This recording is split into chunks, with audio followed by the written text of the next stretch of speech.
Welcome to the channel, King Lizard's Game Lounge and my gaming vlog. This is vlog number 5. In these videos I basically cover what I've been up to in the gaming world since my last vlog. Now that includes games that I've played, any gaming news I've heard along the way, and also anything I've collected. So today I thought I'd start with a game I discussed a couple of vlogs ago. So RType Final. So I haven't put a massive amount of time into this because I've not been feeling great, but I have managed to squeeze about 4 to 5 hours gameplay. I've gotten into the 3rd level, although I'll be honest, that's nowhere near as much time invested in this as I need to be. You know, to get good at these games you really have to invest a lot of time and effort into them, and I will go back to this because I love it. Graphically it's gorgeous. Shooting action in the first 2 levels I saw wasn't very puzzly for an R-Type game, because obviously one of the key things about R-Type is obviously it's a frenetic shooter, but at the same time it's very much about learning how to play a level. You know, there are puzzles involved in doing that generally. The first level is pretty lackluster in some regards, but I personally think that was the developer's choice because maybe they're trying to draw in new players. And I think the biggest issue with shmups, even back in the day, was that they catered purely for hardcore players, which meant a big majority of gamers didn't bother with this genre purely because it was just too difficult for them. And I think success for these games is not just about, you know, keeping the elite players happy, but also keeping Joe Public happy, you know, your general gamer. You know, these are fantastic games, and it's a shame that a lot of them don't get seen by other players. And I think it's key that moving forward for the, you know, the shmup genre, that they do introduce easier modes of play that allows other players to find these more accessible. And I think that with RType Final 2, I think that's partly what they did with the first level or two. Maybe not. Maybe they, you know, didn't develop it as much in the early levels and kind of made it in sequence, but you know, that's just my take on it. And for me that would be a smart thing to do, is to make the game more playable for every player rather than just one specific niche set of players. Now back in my early days I was pretty good at these. I wasn't as good as, you know, some people, but I wasn't bad at shmups, and I used to progress, and I've completed a few games over the years. But you know, for RType Final 2, I think this is good entry level at normal mode. I was finding this quite doable. I even went in on RTyper with a friend of mine because I was feeling quite confident, and I actually got through the first level on RTyper. Now, RTyper isn't the hardest difficulty in the game. More difficulties open up as you play. I think I incorrectly said in my first video regarding this about 99 ships. There's not 99 ships, that's me thinking the old R-Type. This one has, I think it's 50 or somewhere in that region. So there's a massive number of ships and things to unlock. You also unlock stuff in the art gallery for the game, which is really nice to look at. You know, see the developers' efforts and stuff.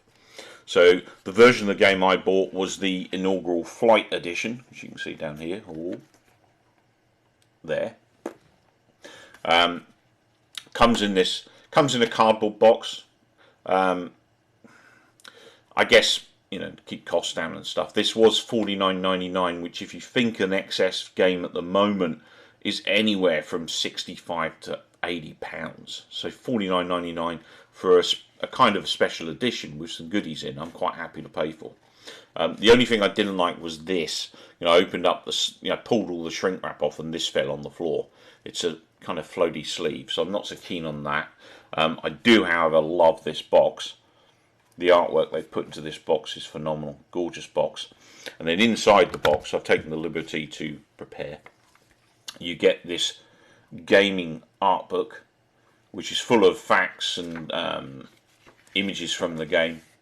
Some beautiful artwork in here, and I really do miss game manuals.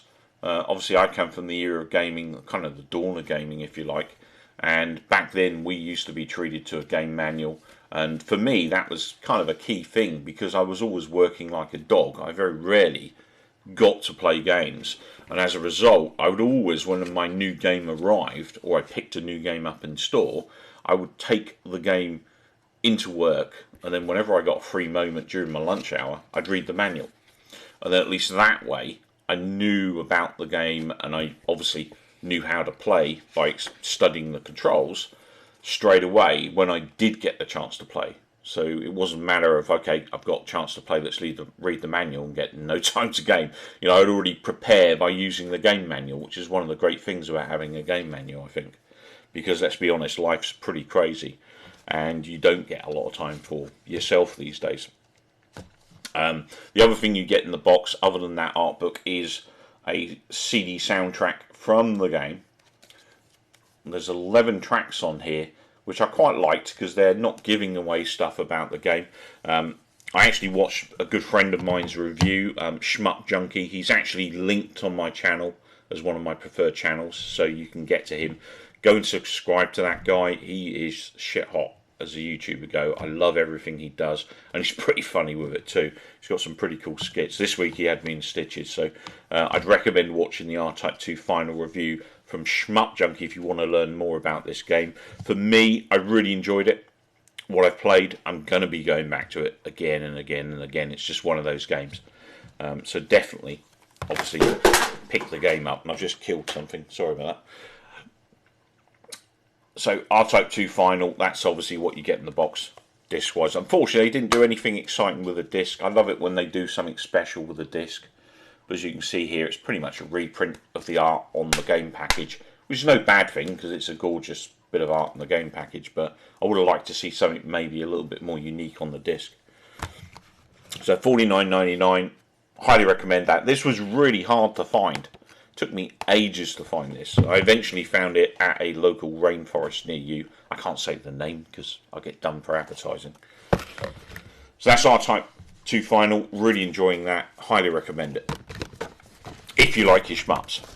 But it's going to be no pushover of a game. You know, you're going to have to work at it. So another game I picked up, I've actually been hit with bills galore this month. In fact, since August last year, don't seem to get much reprieve at the moment. And as a result, I didn't buy it immediately on release. However, I kind of had a few bad days mentally, and I was like, you know what, fuck it, I'm buying it. So I basically was getting worried about picking this up at a good price, which is the Resident Evil Village Steelbook. I do love my Steelbooks. And that's the Steelbook that you get inside. I don't know the relevance of this Steelbook yet because I've not played the game, so it'd be interesting. I don't know really. It's kind of quite basic Steelbook. I was hoping for something a little bit more exciting, but and also they don't even print anything on the inside of the Steelbook, so it's a bit of a lazy effort for me, I think.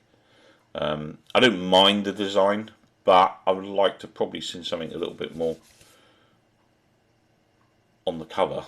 I don't know. What do you think?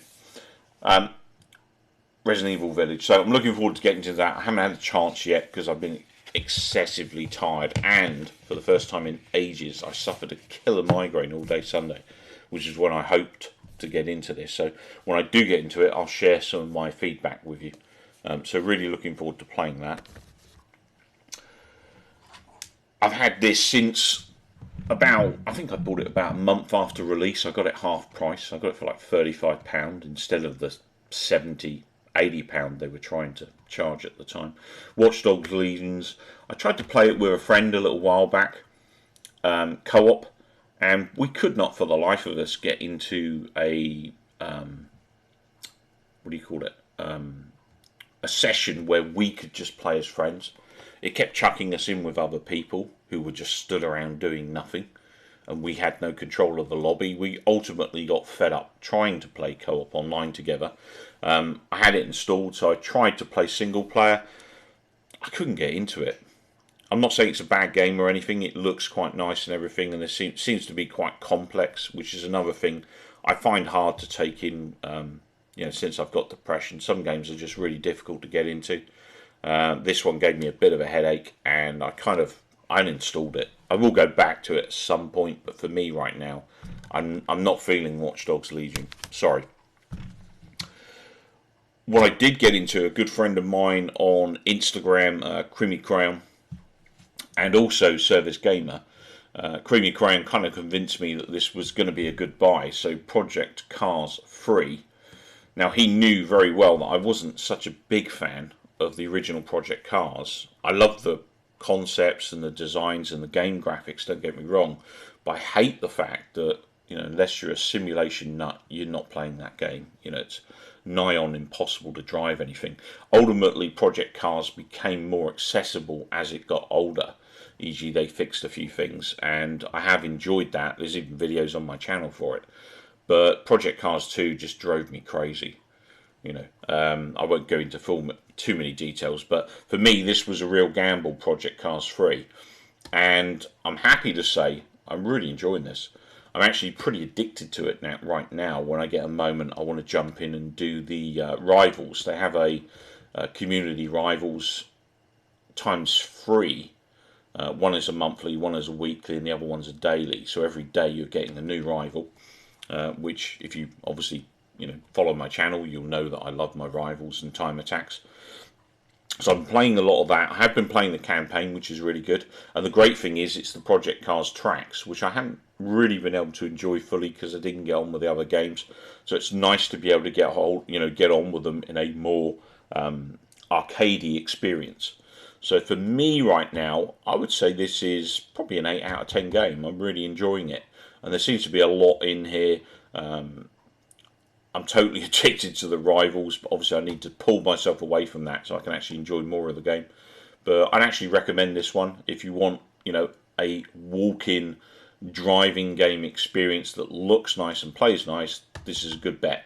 I'd probably place its play style somewhere between Gran Turismo and Grid Autosport, kind of a combination of both, obviously with Project Cars theme and stuff. But yeah, I really enjoy this, and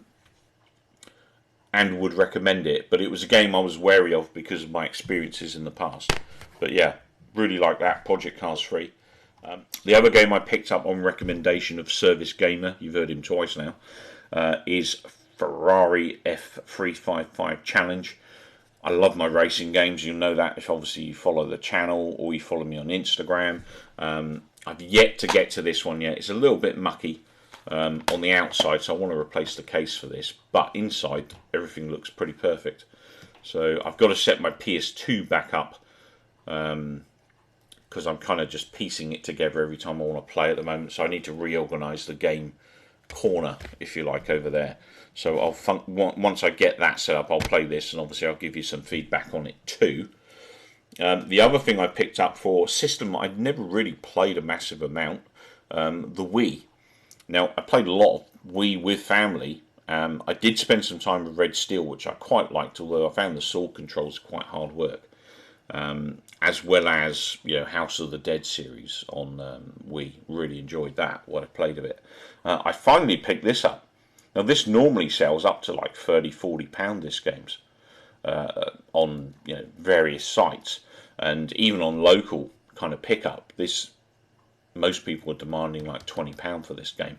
I picked this up with 3 other games for £15, so I was really chuffed to get this for the best part of maybe £3 something.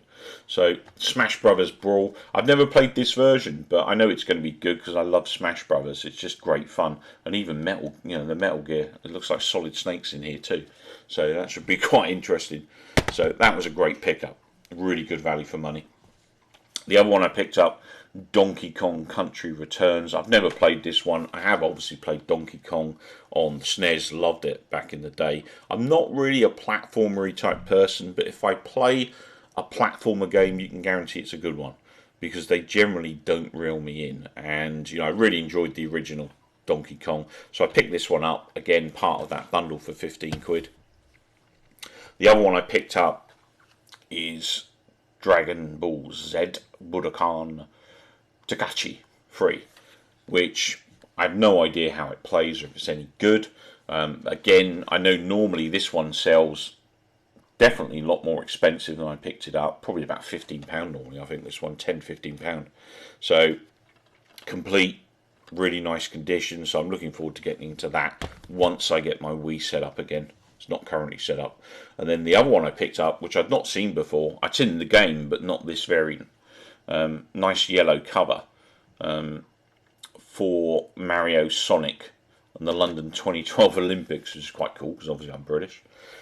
So, and it looks quite fun. There's lots of different events and stuff in here. So I've never played this. I'm interested in playing this once I get the Wii hooked up. I will also use this for a post on Instagram very soon.